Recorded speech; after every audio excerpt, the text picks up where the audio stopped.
Okay. Hello. Hi, I'm Big Kate, and I'm your coordinator for the meeting. Could we have quiet whilst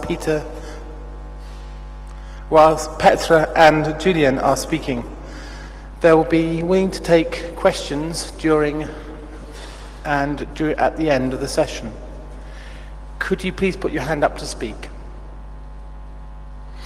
This is the WIPO Broadcasting Treaty, lobbying on an international scale. In light of the hackers paragraph, the workshops in the hacktivist system, the workshops in the hacktivist stream show their importance with the last lecture about ways to fight for your rights, organising and lobbying on an international level to supersede national has become ever more important. Julian Finn and Petra Burr will be speaking about modifying what could be a very bad treaty, but with successful lobbying can be actually killed. All right. Please clap. Hello.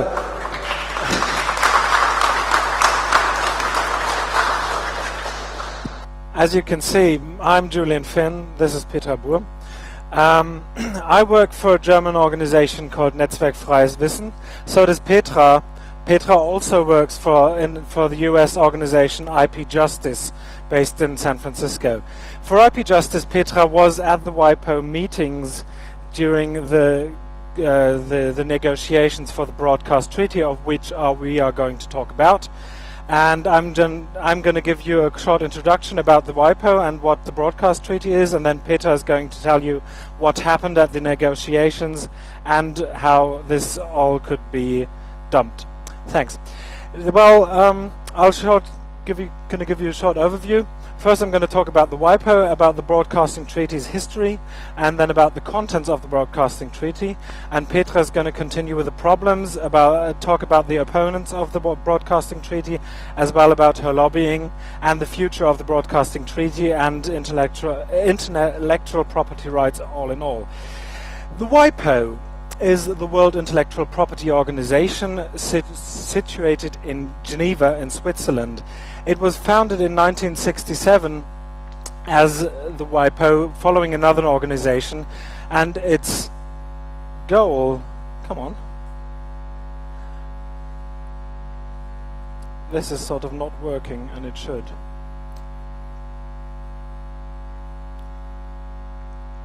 Thanks. It's an organization within the United Nations, and as such it is supposed... Sorry, fucked up technology.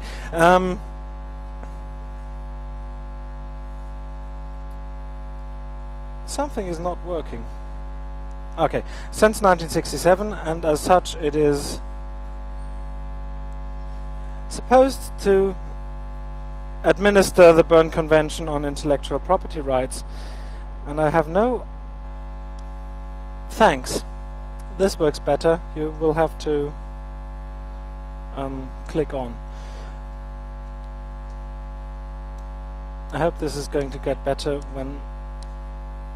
I'm sorry. Anyway, the WIPO is supposed to administer the Berne Convention, which is a convention founded in done in 1893, and its goal is to promote the protection of intellectual property throughout the world. Within this WIPO, there's sort of different treaties negotiated. We are going to talk about the Broadcasting Treaty in particular, and leave all the other things apart, even though they are very interesting too. The history of the Broadcasting Treaty is the following. Before the Broadcasting Treaty was introduced, there was the Rome Convention.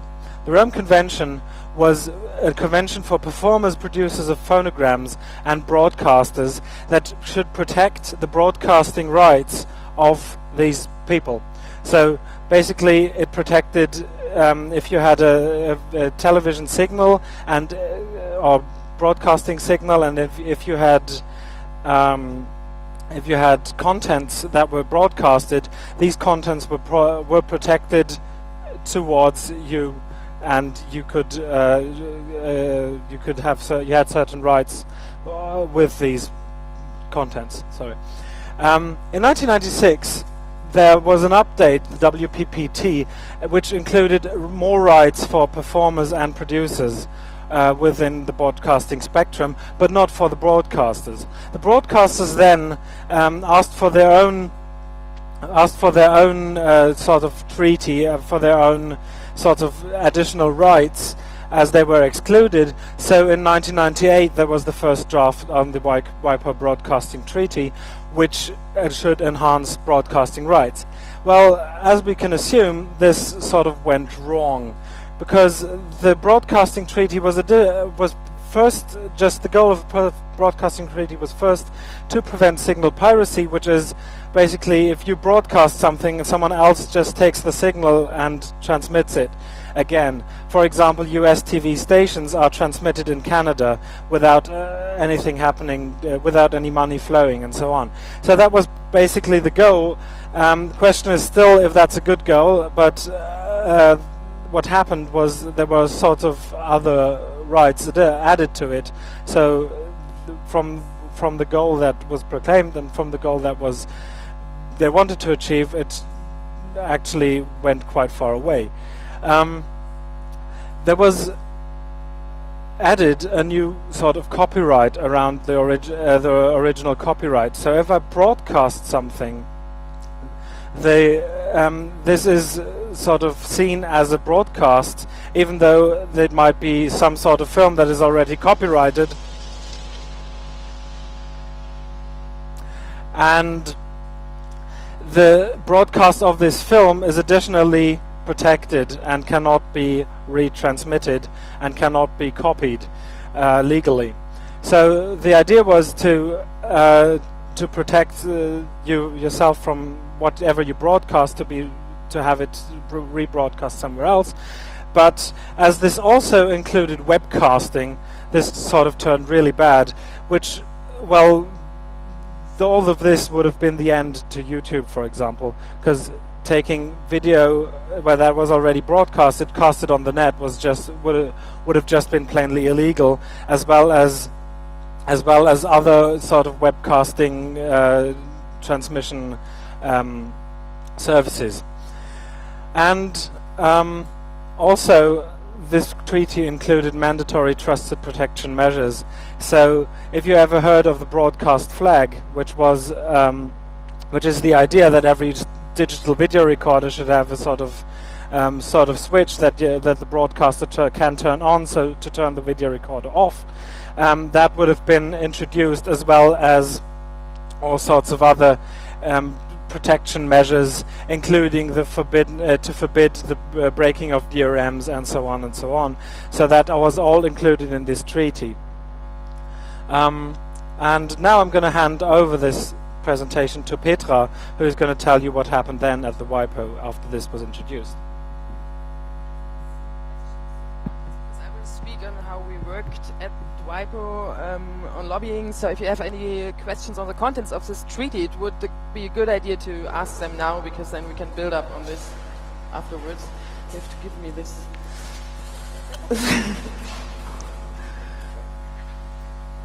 No questions so far? Okay, I try not to fall in some way. So, then I start over. First thing I want to do is a short introduction again. What is IP Justice? IP Justice is a civil liberties organization working mainly on intellectual property rights and looking at international treaty negotiations, try to influence them. And I think it's very important that you know who I am. I was starting working for IP Justice in 2005 because I wanted to make an internship there. Went over to San Francisco, and since then I'm the Global Policy Fellow and followed 6 sessions of these negotiations for this broadcast treaty. So I'm more or less still an observer, not a really active person, because it's a little bit complicated. And first time you go there to a diplomatic conference, it's everything is new. So this is the light you have to see it. It's my interpretation of what I saw since 2005 and what the others told me. And yes. the next thing I want to tell you is the first question, what can NGOs do in the first step to influence treaty negotiations?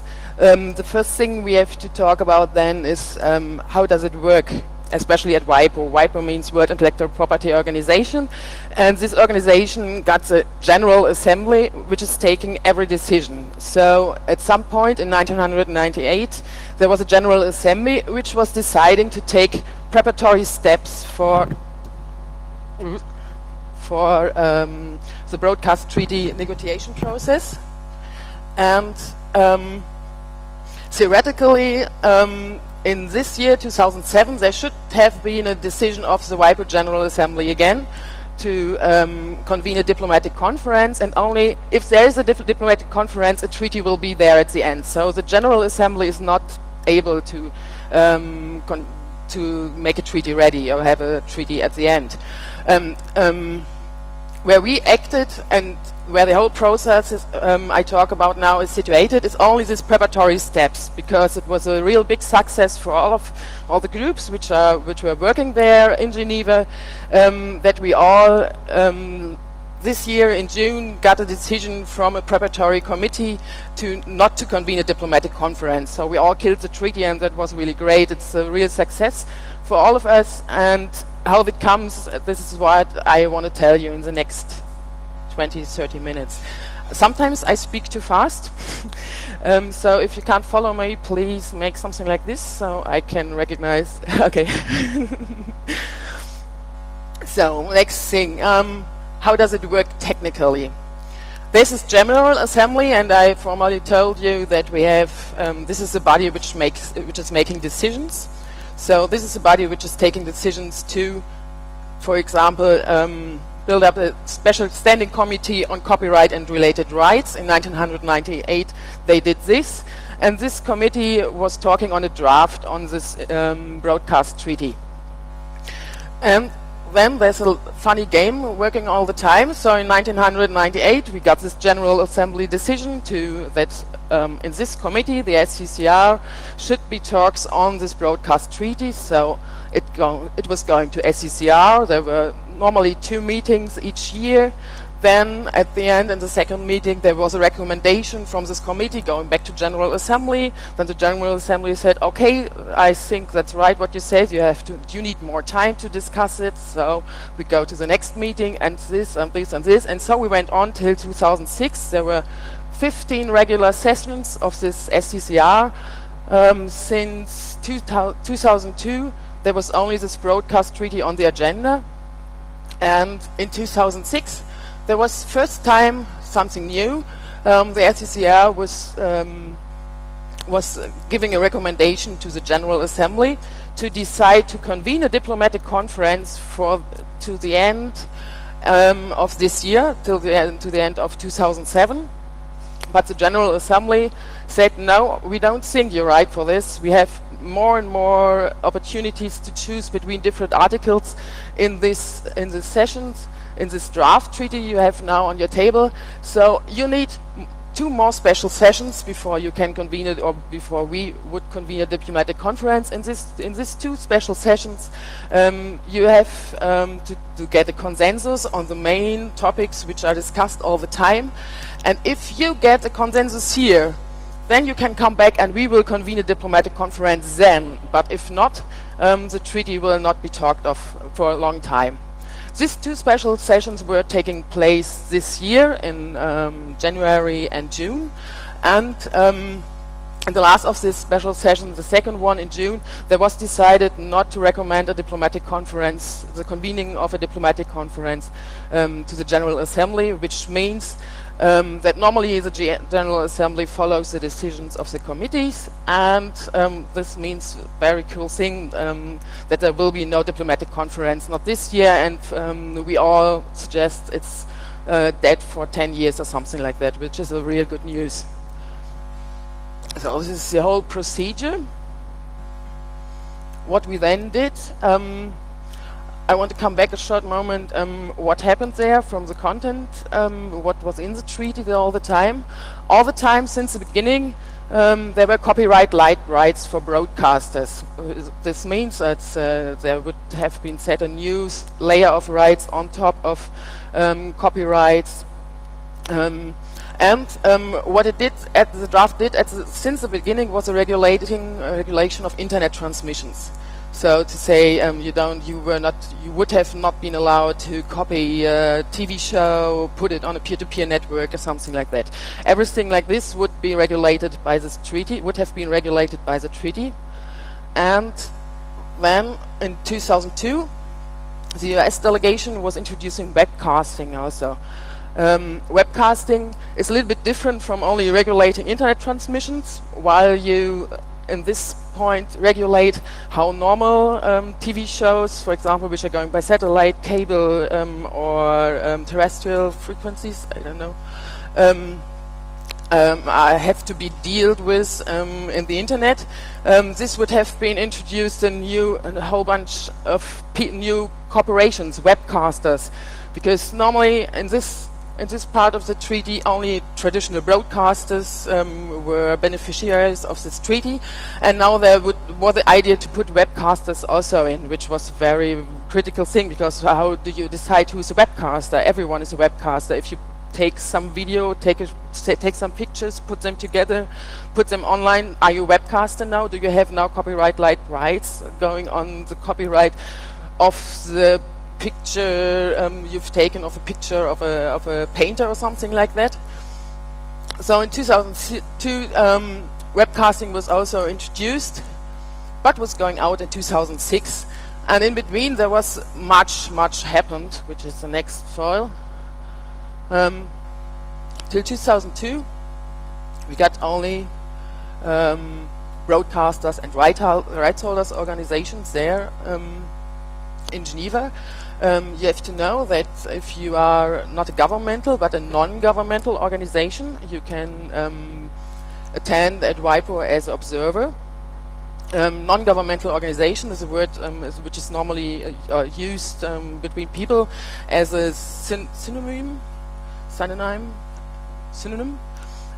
to civil society organizations, but it is wrong. NGOs in the UN means only a non-governmental organization, so not a government. So also broadcasters, organizations and rights holders were there at the time from 1998 till 2002.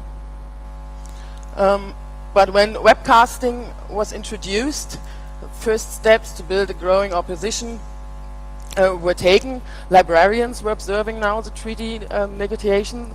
The first civil society organizations, the Civil Society Coalition, and Yahoo were starting to observe. And in 2006 there was a big and broad opposition from different groups, including the librarians, civil society organizations and digital rights groups. Afterwards I will tell you a little bit on what groups these are and what they are headed against. The tech industry was involved, intermediaries were involved, which means telecommunications corporations, and developing countries' interest groups. And so I think when webcasting was introduced, this was a main start up for more NGOs to come in, more civil society NGOs to come in and watch this treaty and look what's happening there on the international level. So what were these groups from civil society? The first ones, the International Federation of Library Associations and Institutions, is a very conservative one, but was there since the beginning, looking at these treaty negotiations, and the Electronic Information for Libraries afterwards came over. They all were against the new sets of rights which would have been put on the top of copyright rights, and which they would have to clear if they want to archive, for example, books or something like that. And because of this archive function of librarians, they were also against this technological protection measures. Then there was another groups like Consumer Project on Technology, now named Knowledge Ecology International, and Electronic Frontier Foundation, and as well as IP Justice, consumer groups, digital rights groups which were very active against the regulation of the internet and against the inclusion of TPMs in this draft treaty. The next group were developing countries organizations, like, for example, Third World Network, the South Center, which were always, all the time in those negotiations, the developed countries try to tell the developing countries delegates how much they will benefit from these things and how good this would be for the broadcasting industry and how successful they could be with this treaty. And those guys of these organizations did a really great job to show them, no, come on, it's not your broadcasting industry which will gain the most of this treaty, it's the US and Europeans broadcasting industry. They are standing there and want to come over to you and grab more money for you, so be afraid of this. And they made a lot of studies to inform members on these procedures. Then there was another group of NGOs, copyrights holders, so all the people who are active or going for the interests of copyrights holders, like the International Federation of the Phonographic Industry, normally not such a nice NGO, but they also were against this treaty because it would have meant to give a new set of rights worldwide to another group of beneficiaries, and this perhaps could mean less rights for them or not such a good bargaining position with the broadcasters in the future. So this was why they were against it. They are a little bit different. The International Music Managers Forum was very active together with the civil society coalitions, while the IFP was all the time saying, yeah, we don't want this treaty really, but we like intellectual property rights, so if it comes, it's okay, but normally we don't like such super strong rights. So they took not such a strong position against this treaty because of thinking perhaps of the next copyright treaty or something like that. Next thing, tech corporations were starting, coming over since 2002, 2003, like Intel, Sony, which were against the coming technological mandate, which were coming by the TPM provisions, and against the regulation of internet transmissions, because on the one hand, they wanted to buy tools, gadgets, something like that, which you can use to make new uses of broadcasts over the internet, something like that. And they don't want any regulation of the internet because they think there are good business opportunities, and these business opportunities are best served, are best used if everything is free, so you can do and evolve what you do and don't have something like a broadcast flag or a technological mandate. Next group of oppositions was the intermediaries, like Verizon and AT&T, which had two problems with this treaty. First thing, that it was not clear that there would be no second liability, which means that, for example, Verizon at some point could be made liable for the infringement by its users. So if someone at home takes a broadcast and makes a non-rightful use of it, and does this by using a Verizon telecommunication line, perhaps Verizon could be liable, so they were very active to see that this will not happen. And they also were against the regulation of internet transmissions. And so this front, back.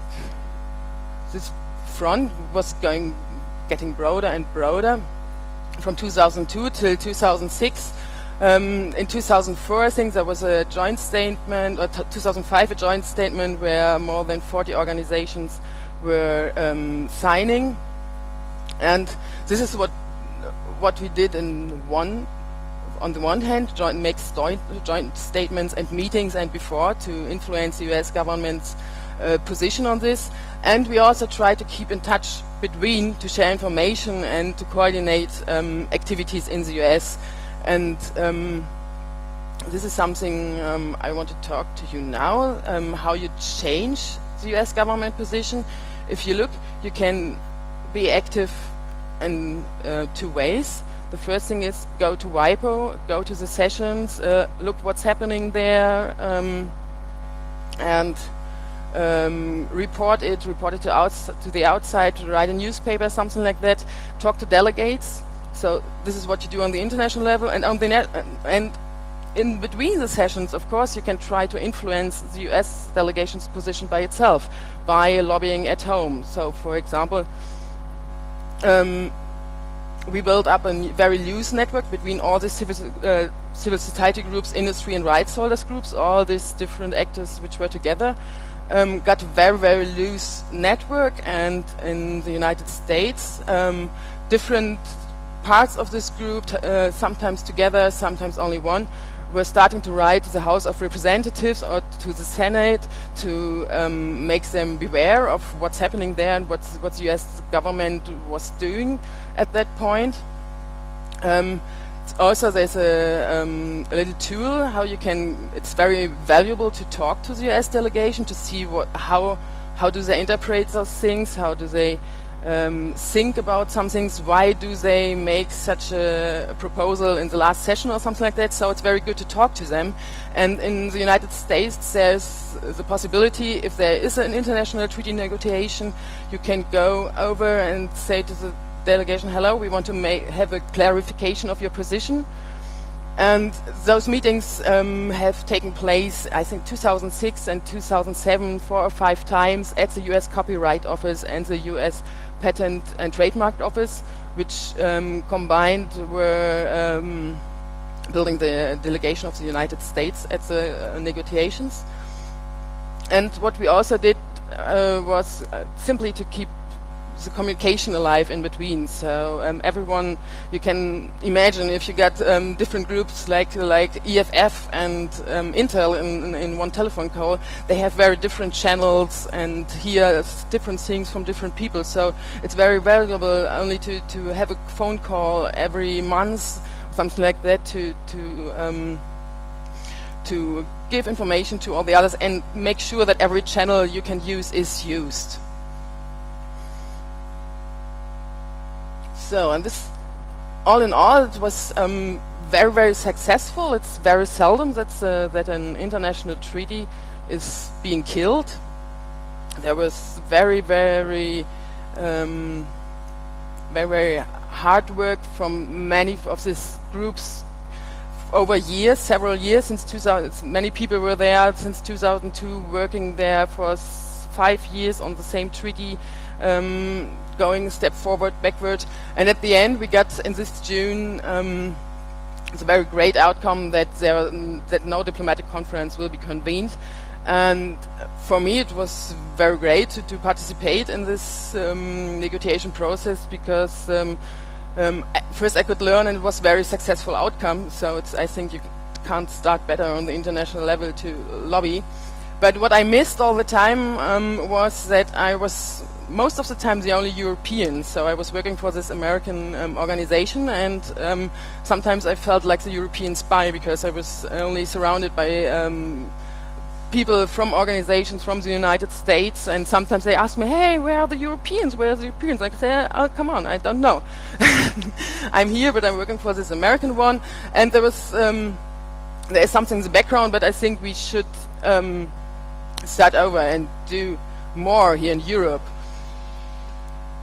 And this is not only because they say, oh, we miss you, but because the European Union is one of the strongest proponents of intellectual property rights on the international level. The European Union was one of the hardliners all the years while the negotiation was taking place. For 9 years, they were the ones who were saying we need copyright rights for broadcasters, because we already have them in Europe, and we don't. So we need an update of this Rome Convention, where it comes from, and we will not go a step back, something like that. And this is not a and this is a real aim of the European Union to get more intellectual property rights, because in 2001 they got the Lisbon agenda, and if you look there, it's a big agenda which is saying, oh, we are moving forward to the information society, we have to rebuild our society to be successful there. And one of the main things they think they could be successful in the information society is intellectual property rights, and this is where it comes from. So, and what they do is not only something very far away on the international level, but the European Union is, in the moment, I think you know that this IP Rights Enforcement Directive 1, which comes from the European Union, now implemented in Germany, which possibly at some stage will force internet service providers to head over to the industry your address and your data. In this moment, it's very important to lobby on the European Union level also, because there's Intellectual Property Rights Enforcement Directive 2, which will introduce criminal liability, possibly not only for people who are making copies while making a business, but heading this over to private persons, which will be a major step to criminalize persons who use peer-to-peer networks at home. So this is what's happening there. And also, if you head over to a broader perspective, developing countries are the ones which have very much problems with intellectual property rights, because normally they are the ones who pay licenses, and because they don't have intellectual property rights, they pay all the time to the industry. And the European Union just is heading over to change their politics on intellectual property rights in bilateral agreements, these so-called economic partnerships agreements. And they start over to the US delegation is doing this since a long time. If they make a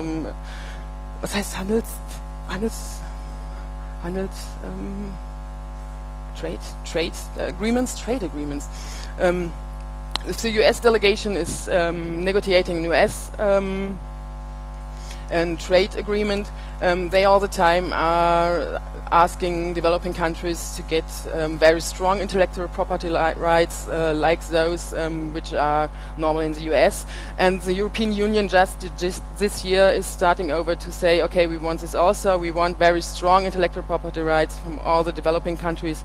So if you want to get something from us, you have to give us the strong intellectual property rights, which will only benefit the European Union actors. So this is why I think it's very important for us, not only because we were missed there at the broadcast treaty negotiations, but there are really bad things happening on the European level, and we have to go over. And now the next thing is, and in Germany we also should act, because our government has a real easy approach to intellectual property rights, and it's called more IP rights are better all the time. And if you look back, you can see it. They were the ones who were putting intellectual property rights very high on the agenda of the G8 2007, and they also are putting much pressure in the European Union to get more and stronger intellectual property rights. So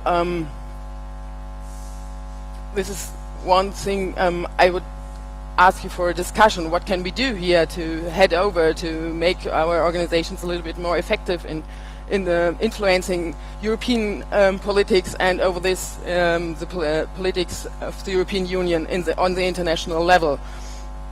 Another question is, what do you think? Do you think it's that short-time coalitions with industry groups are more dance with the devil or a legitimate tool? Would be interesting for me to hear what you think about that. This is what can we do to improve your involvement, and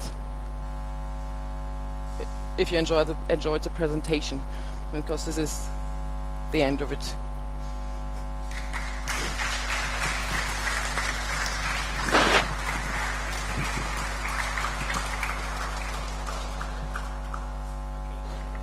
Test. Oh.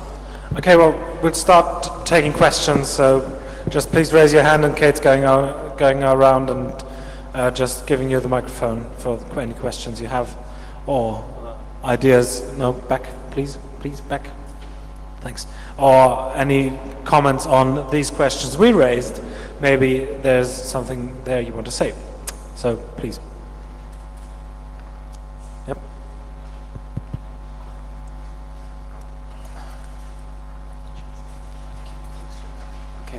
Okay. First of all, I want to state something to the first thing, short-term coalition with industry groups. I think it's quite important because normally they have loads of money and have therefore quite an impact on the European level, since you need money for that.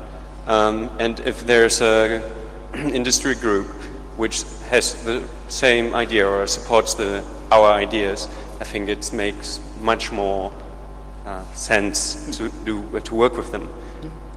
And otherwise, if we don't, everybody says, "Oh yeah, those small groups and with their funny ideas." But if we have backup by an industrial group, it's better. My question would be, actually, what are the ideas at the moment on the European level? Because I haven't. Can you repeat it? In the European level. What's happening there? Yes, on the IPR things. Yeah, since the main points were the ones I told you before, is Intellectual Property Enforcement Directive 2, which is very important for us, or will be important for us in several years here in Germany, because this will enact criminal penalties for normal users which are not doing any business, and this is another line which will be crossed in copyright, heading over from only working at the commercial era, going over to the private part. And if you maybe have heard of the German Durchsetzungsrichtlinie, the IP-RED 2 is the successor to that, so it's going to be even more harsh and even more evil if it comes through as it is proposed. So that's one of the main battlegrounds at the moment, to keep IP-RED 2 out of the scope. And yeah, the second one is the EPAs, which is the European Economic Partnerships Agreements. Yeah. Maybe you can say something more to that as well. Yeah, there are a few. Some agreements are to be made till the end of the year, so it's a little bit of a rush. I think on the 27th of September there will be an action day as well of many groups which are acting again, but normally against these trade agreements in general. While we just at the Network Free Loanish, I think we just start to head over to the intellectual property chapters, because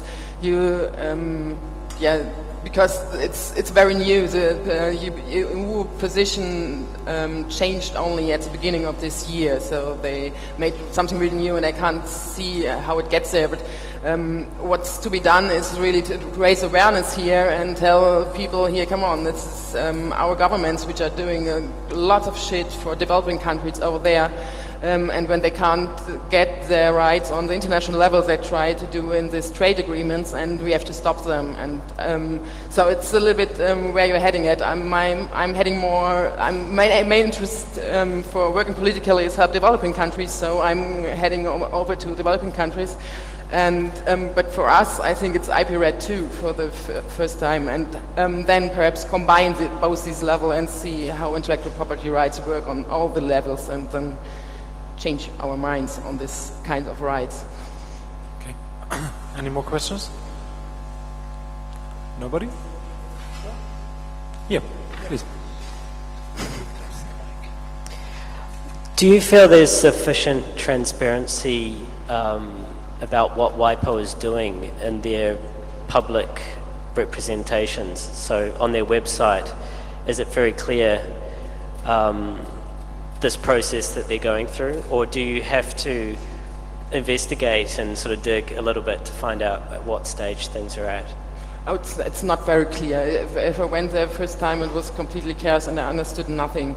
So you can see there the official protocols.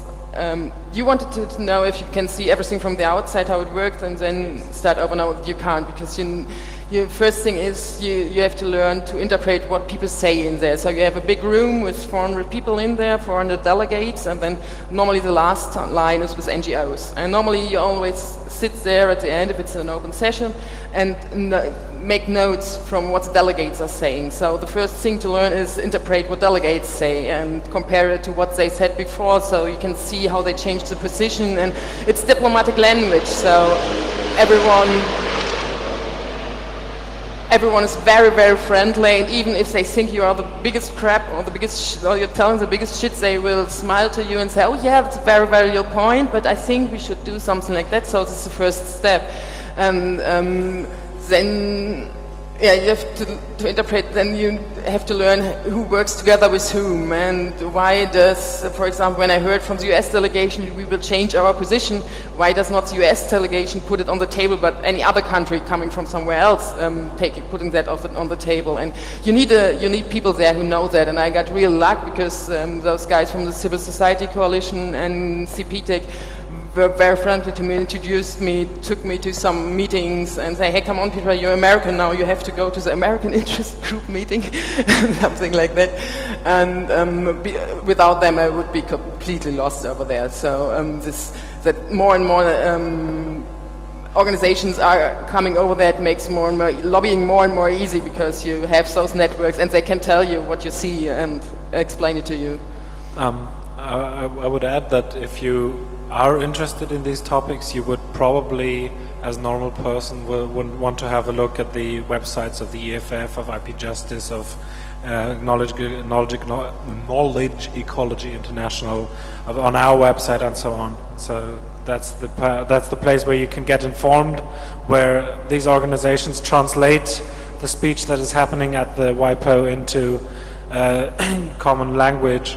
And then, if you want to get more active, you probably want to get involved with some organization. Yeah, my follow-up question was, do you see the possibility for some sort of web tool to sort of do that translation, maybe just of the WIPO? Or because I know there's various groups like the Sunlight Foundation in the States are trying to make the US government more transparent. There's a group in the United Kingdom called My Society that are doing the same with the UK government, and some of the people that are involved with My Society in the UK are working on a project right now to make the United Nations more transparent, but that's the UN General Assembly and the Security Council. So they're taking meeting notes which currently are at temporary session URLs that can't be indexed. They're taking those and republishing them so they're public and can be indexed and searched and things like that. But the next stage is to obviously try and put a bit of analysis on top of it. But maybe these things can be tools for people like you who are actually needing to quickly find things. So I think there seems to be a general movement now that some of us can be hacking at more of an information level rather than at the network level. Yeah, and it's a very important first step to do this, because if you don't do this and if you don't have the information what they are talking inside, you can't react, and then it's something like with this World Copyright Treaty or the WIPO 2 treaties which were introducing TBMs on the international level on copyright and something like this, which only came we all became aware of that only in 1998 with when these treaties were introduced in the United States. Then the organizations there said, oh God, what's that? And then you stay, and then they have to be implemented, and you can't change, and it's very hard to change it afterwards. So as early as you start this process and earlier you start acting, so better are your chances for success. It's also a big question of manpower, obviously, because I mean it's maybe not so difficult to have a lot of people engaging in reading UN Security Council protocols and translating them, but the deeper it gets into detail and the deeper it gets into specific levels of politics, and IP rights are not such a popular level of politics, it gets very difficult to find people who actually are willing to do all this work. And but I think it's a good idea to translate everything into make everything visible. It's a really good project. I'd like to hear more about it actually. And I think in Germany we should do this also, because I know that the US interest group can ask for this clarification of position in the United States, but I am not aware of any such regulation. It's German government politics. I think when I ask them, what's your position, they say, go to the meeting. Yeah, well, you will hear it. You can probably, as a parliamentarian, do an Anfrage.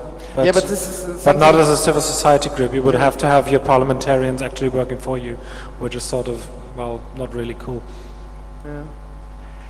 And I would add to your comment, it's only a question of money, of course, because Geneva, it's in Geneva, so you have to go there, which is easy from here with EasyJet. Okay, that's not so the problem, but it's hard if you are in the United States or even in the developing countries where the flights are much more expensive. And you have to stay in Geneva, which is also not easy. You need money for eating, and everything is so expensive. So it's not only manpower, it's also a question of getting funds for it, and this is a problem for me in the moment, because most of the German foundations to be used for this network-free knowledge will not do anything on the international level, give no money for that, so yeah, let's see. Yeah, it's travel costs, travel expenses, apart from actually earning money for the people who work there. Apart from that, travel expenses are really, really high. And if you want to do anything on that sort of level, you will have to have really good funding to get people there and back and to conferences and abroad and talk to people and go to meetings apart from the WIPO and so on. And yeah, that's a real big factor actually. Any other questions? Thoughts? No more questions? All right. Well, I was going to offer you a round of applause for an extremely interesting talk. Thanks very much.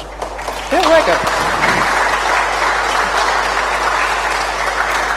I just want to add that we've got German sort of newspapers we made, which are quite interesting if you want to pick one up, if you understand German. And obviously we are available for any questions outside. So thanks very much.